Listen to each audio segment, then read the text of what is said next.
get more people in the chat. I'll be right back. And Facebook, stop it. No, right. Copy link, and I'm gonna go. Okay, guys. So we had very sad, very sad news about a little after 2 o'clock this afternoon. I was getting out of my car after going up to see my horse and giving her extra food and everything. And the Osborne family informed everybody that Ozzy had died this morning. Now, if you know me, you know I am an early Gen Xer, 1968. So, the year that Black Sabbath became a thing, hey Cross, the year that Black Sabbath became a thing, I was born. So this is like he's been here my whole life, literally. And it's hard to explain how it feels.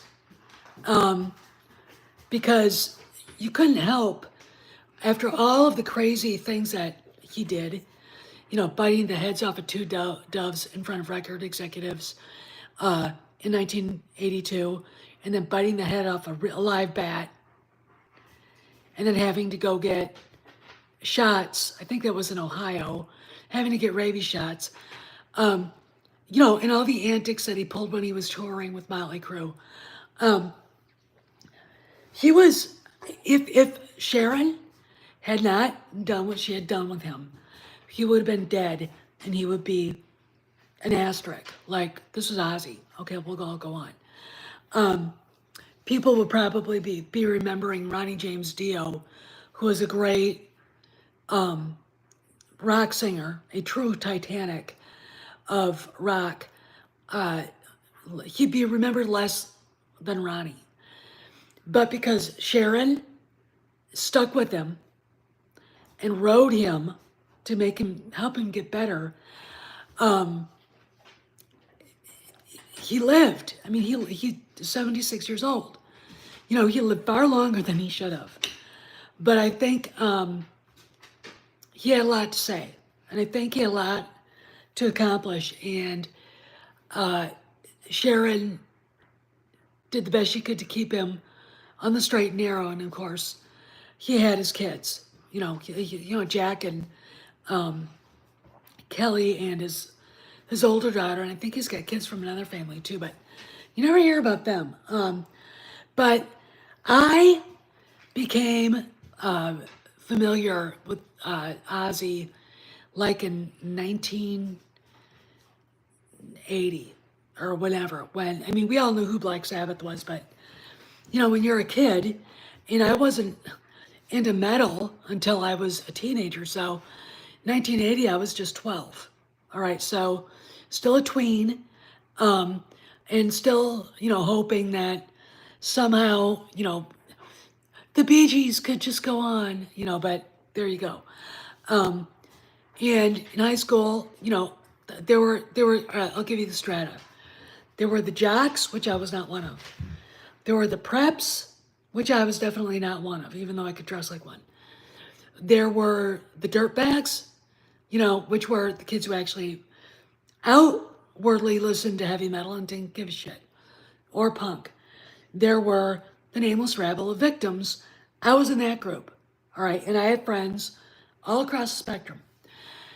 And Ozzy was not a cult figure, but he was every bit of as important as, Michael Jackson and everybody else.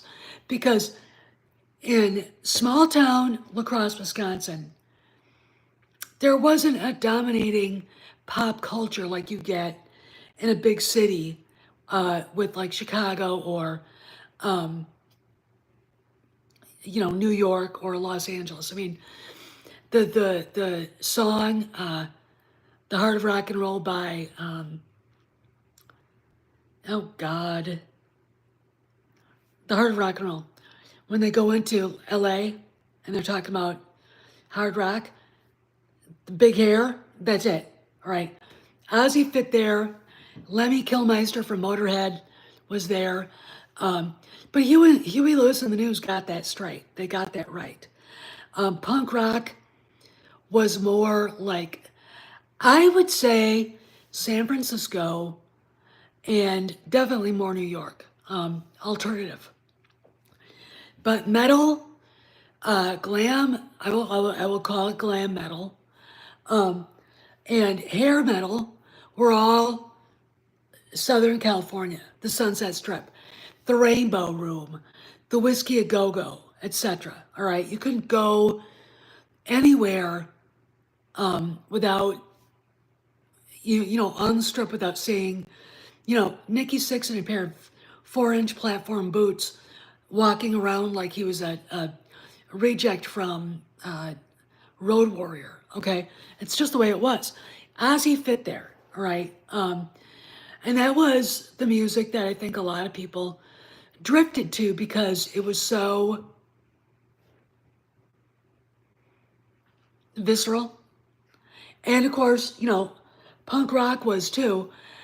But it depended on the rock. It like I love the Ramones, I love the Sex Pistols, Susie and the Banshees are great. Blondie was punk. A lot of these guys, Iggy pop punk, right? But we also like David Bowie. It was one of those things where, and there were people who stuck with the genre. If you said to a devotee of heavy metal, I really like Bowie, they would run you off. If you said to a devotee of punk rock who had a Clash t-shirt on, I really like Rat, or I really like Def Leppard, or I really like Motley Crue, or I love Ozzy Osbourne, or Quiet Riot, they would run you off. Okay, but there were those of us who liked everything. Probably because some of us actually could sing and had aspirations to do something in that genre someday, had God let me do what I wanted to. He had other plans. And I think Generation X is mourning like our rock stars. I mean, we lost Malcolm Jamal Warner yesterday. He died, he drowned. He got caught in a rip current and drowned. What the fuck? Just things like this. And it's, when my mom was watching all the old movie stars die, and, Benny Goodman, and, well, Glenn Miller, people are still not sure what happened to him because he was killed in 1944, probably over the English Channel. His plane just disappeared, right? But that music defined their generation. And within swing and jazz, there were a plethora of genres in those areas that people wanted to listen to, right? So, and people didn't, people weren't, swing music purists. Like, I only listened to Glenn Miller. That's not enjoying music. And again, if you're somebody back in the day, and I can see the tall kid with the blonde hair, with all the black leather jacket with all the chains, basically telling everybody, if you don't listen to Ozzy and Motorhead, only you don't like music. And it's like, because music is music. But Ozzy would have agreed with me. You can't be where he got to without being informed of what was going on around. Well, I'll tell you a story that I found on one of the Catholic pages that I follow on Facebook. Apparently, back in 1968, when Black Sabbath got to be up there, Satanists decided they were going to own Sabbath. So went to a concert, realized that they'd made a grave mistake in appreciating the band's music, and put a curse on Black Sabbath. So, you've got Tony Iommi, who is from Italian immigrants. Ozzy Osbourne, obviously Irish. Bill Ward and Geezer Butler, Irish. So you've got a bunch of people who are basically, whose ancestors were very much tied to, you get that taken care of. That's a bad thing. I mean, where this came from? It's warding off the evil eye. Ronnie James Dio said his grandmother would do that to him. It was warding off the evil eye, and I think she was from Sicily. So you've got these guys going, oh my God, Ozzy's dad, I think it was Ozzy's dad, or was it Bill Ward's dad? I can't remember, one or the other, fashioned metal crosses for them to wear. And Ozzy, as his daughter would testify, they would be getting ready to leave the house, and Ozzy would be frantically searching for his crosses because he believed in it that hard. When you look at the music he wrote himself, there are references to the Blessed Mother. All right, so the guys of Black Sabbath were not Satanists, okay? They got pissed off. They got cursed by a group of Satanists because they weren't Satanists. The lyrics of their songs might be industrial, power in your face, and dark, but they're not satanic. And honestly, when I look at all the things that happened to Ozzy and all the stuff that he got involved in, perhaps, maybe, that curse actually was working on him. Because, there is a demon of alcoholism and addiction, but we won't get into that. But yeah, they weren't, and I think Tony Iommi was raised Catholic. I don't know about Geezer or Bill. And Ozzy's mom was Catholic, but he would go on Sundays, because he had no one to play with, to go study the Bible at the Anglican Church. All right, so he tried, and his art came from a good place. All right, that's another thing that I can look at him, because I didn't dare tell my mom and dad I liked that music. They would have killed me, because they believed in the shit they heard on Nightline, on Barbara Walters, all this crap saying it's satanic. It caused, 2 kids to kill themselves. And it's like, it's a good way for the parents not to take responsibility for their kids, okay? But that's the way it was in the 80s. And you had left-wing liberal loons like Tipper Gore, who is, if you don't know who she was Al Gore's wife at the time. This is from the left, not from the right, to put warning labels on albums, right? And while Ozzy didn't go and testify, they didn't have him to come in. But they did have Dee Snider, who's not one of my favorite people, from Twisted Sister, go in to testify. And he humiliated Al Gore, who was, I think, he was a senator at the time. The left has always been censorious. I find it interesting. The last 10 years, you see John Lydon, who's my favorite punk rocker, he's up there, in my opinion, with Ozzy, is basically, saying, who would have thought the left would be so twatty about free speech? And I'm paraphrasing, but, he was right about that. And, these guys had to navigate the world with the leftist Tipper Gore and all these, Protestant Bible-thumping Harridans screaming,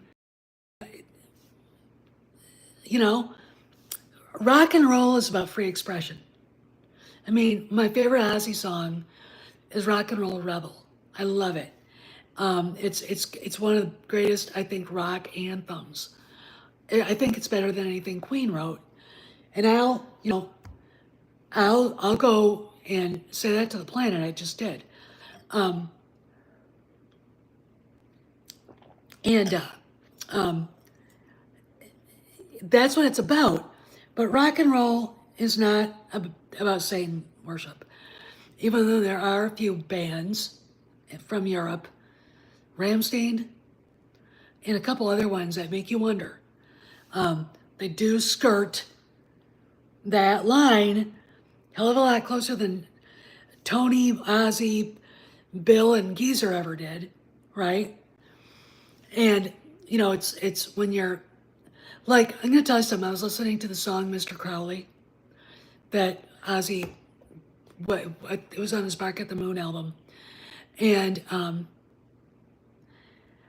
when you listen to the words, he's condemning Aleister Crowley, condemning him, saying, "You're full of bullshit." And I think, I would like to know the story behind that, because I think it probably stemmed from you fucking weirdo, black mass, whatever nutbags, you know? I mean, what the fuck? And that's, anyway. But this, it's really weird. How many in the chat? There's only 4 right now. Hopefully there are more people watching. How many watched the last concert? Or got to at least see part of it as it was going on? I did. And I was watching it and I said, we're never going to see him again. I thought to myself, he knows he's dying. He knows this is it. He said so. Right? So it's one of those things where I kind of look back on it, and he's one of the only rock star I have ever seen that, as he was going off this mortal coil, was able to say goodbye to the fans in the proper way. Freddie Mercury, I'm going to say this. You did that to yourself. You got AIDS, and it was your fault. Just like Ozzy would say, I was a drunk and an addict, and it was my fault. All right. Freddie Mercury couldn't do it. David Bowie had cancer. He couldn't do it. Randy Rhoads. I mean, Ozzy watched that airplane crash into a house. Nobody survived. You think, Lemmy Kilmister? I don't think he, had a goodbye concert. Ozzy's the only one. Ozzy is the only one. And perhaps, God said, okay, I'll let you have this last one.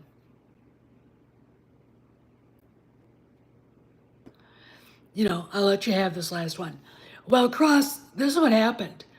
In 2018, I think he flipped over his ATV and broke his neck and 2 places in his back. And he had a bunch of operations that did not improve his condition. And that, coupled with the Parkinson's, which, you remember the jokes? There's a political cartoon where Ozzy's going, and you have Ozzy sitting here and Joe Biden sitting here, and Ozzy's saying,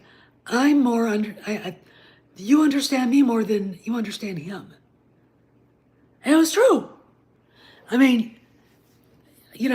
It was true.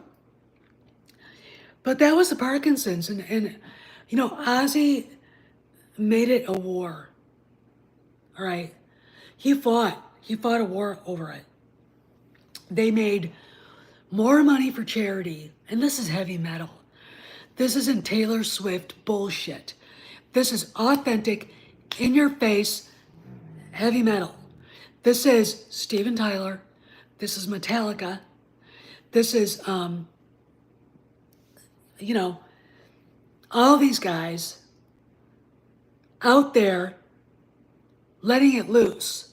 Not stylized, not planned, not choreographed. Singing actually the music, not lip syncing. Right? And hi, Kojak. He's right here. He's sad too. And it was awesome to watch. A good friend of mine who does sound engineering and lighting for bands. He actually, we tease him quite a bit on this. Has been touring with Nickelback. I was actually at the concert in Birmingham, and everybody left with tears because I think everybody knew that this is it. We're never going to see him again. And Ozzy didn't want to leave without saying goodbye to all of us. And Sharon, decided we need a goodbye concert. And that's what we got. We got our chance to say goodbye to him. And that was it. And we got to. And, I could say that I was, crying, watching or listening to Mama, I'm Coming Home. But think about it. Randy Rhoads, Lemmy, they're all there waiting. They were all there waiting for him. David Bowie, you could safely say Ozzy Osbourne, David Bowie, Tom Petty, Lemmy Kilmister,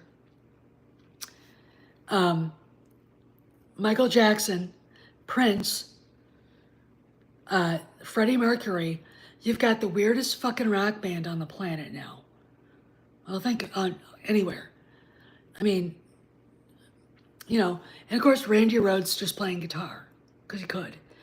I mean, I just, we lost a lot of great musicians. Janie Lane from Warrant died of alcoholism.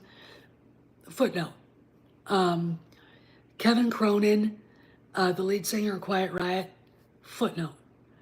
Ozzy outlasted them all. Ozzy was saved by his wife. I honestly think God brought her into his life to save him, right? And again, I'm going to say this. I think that satanic curse actually hit its mark with him. I don't think it did with Tony or Geezer or Bill, but I think it did with him.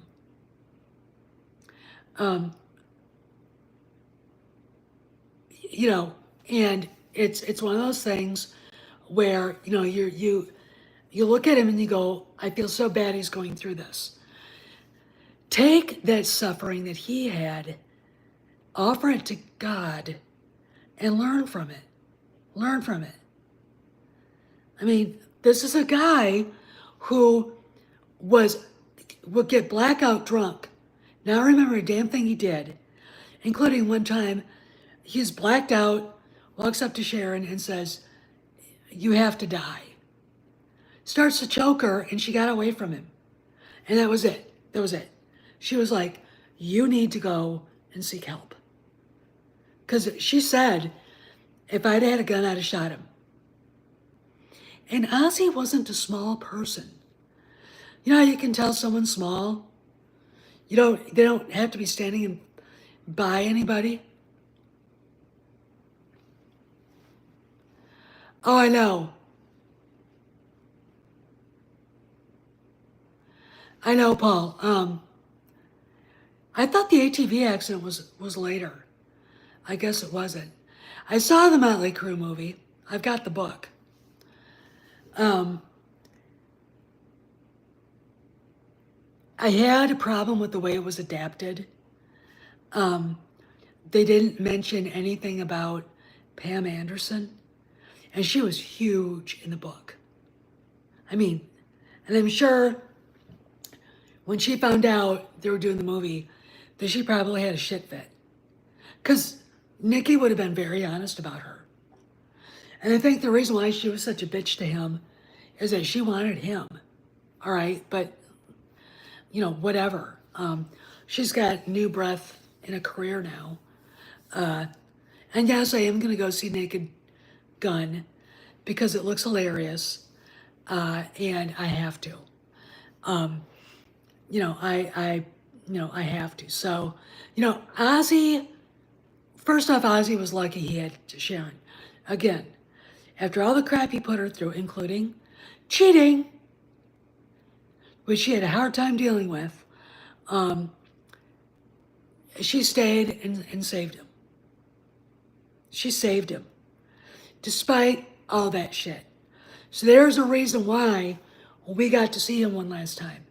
He didn't go out in a hospice with a hospice nurse hovering over him like David Bowie, or, fall flat on his face of a heart attack like Tom Petty, or die of a drug overdose like Prince or Michael Jackson.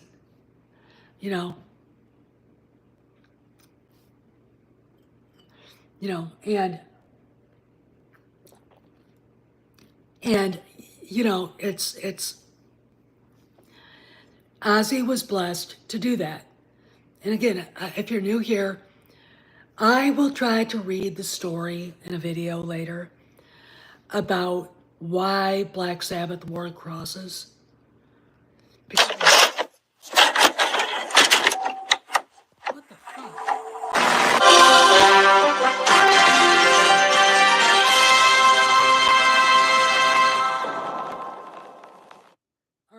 Well, hello, my fellow followers. Welcome back to Fanscene. I am Greg, and with me today is Michelle from Force of Light. How you doing, Michelle? Good to be here. Once again, I don't stream a lot, so it takes a while for my people